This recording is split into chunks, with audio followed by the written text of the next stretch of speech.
This might be as much Fast 5 Series as you really need. Detroit, Michigan. Don't get me wrong, I'm sure the new M5 will be absolutely astonishing once we finally get a chance to slip behind the wheel. Yet having spent 2 long stints at the helm of the BMW M550i, both in California and the Midwest, I can't help but argue this is about as much fast as most people need in their 5 Series. I know, I'm being a killjoy, trust me, I still am itching to get a crack at that 600 horsepower M5. The truth is, though, that the M550i is tremendously capable and already delivers more performance than can be sensibly exercised on public roads. Pros. Oh, it's fast. Yes, it's quicker to 60 miles per hour from a stop than the old M5, by as much as half a second, depending on transmission, but that really doesn't tell the whole story about this car's acceleration. The biturbocharged V8 has a cavernous reserve of torque, and it's all dished up near instantly thanks to the twin-scroll turbo's quick wake-up times and the promptness with which the automatic transmission downshifts. It's the sort of car that makes one go, wait, how fast? Never do I ever wonder if I've got enough oomph to blitz past a slower motorist or beat other cars down an on-ramp. Just point, accelerate, and get there. Can still play the part of a cruiser.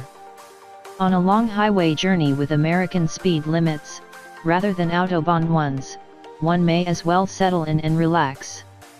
The M550i does this superbly, offering up a composed ride over broken pavement while fending off wind noise. In other words, when you're not driving it like you stole it, the M550i is no less pleasant than the 530i and 540i. Use the Eco Pro driving mode and the adaptive cruise control, and it will even coast in neutral downhills or when slowing for traffic to eke out every possible bit of fuel efficiency. May as well save that gas for your next blast away from a toll booth, after all. You'll never unstick it. Man, there's a lot of grip here, and not only because all 4 wheels are driven. The M adaptive suspension, upgraded M Sport brakes, and wide rubber, 245/40R19 fronts, 275/35R19 rears, are more than up to the task of keeping the M550i pointed where you want. If you get it out of sorts on the road, well, it's your fault. In every other situation, this car just unflinchingly devours twists and turns.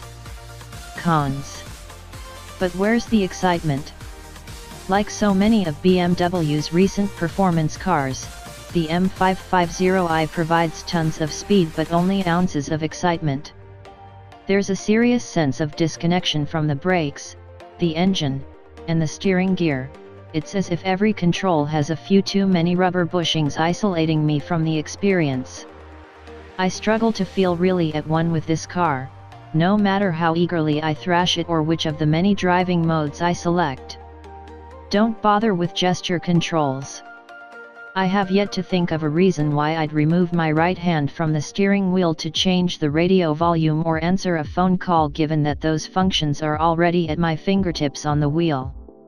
Moreover, if you've got friends who gesticulate a lot riding shotgun, they'll accidentally trigger the gesture controls all the time. I even accidentally cranked up the volume while lifting my coffee out of the cup holder. At risk of sounding like a Luddite, this feels like a solution looking for a problem. Behind the times on smartphone integration.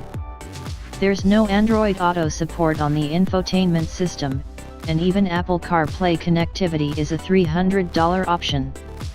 Now, BMW is far from the only automaker without those features. See our extensive list here, but it's an annoying omission from a company that is otherwise so focused on packing more tech into its cars. Competitors: Audi S6, Cadillac CTS V Sport, Infiniti Q7 5.6, Lexus GSF, Mercedes AMG E43.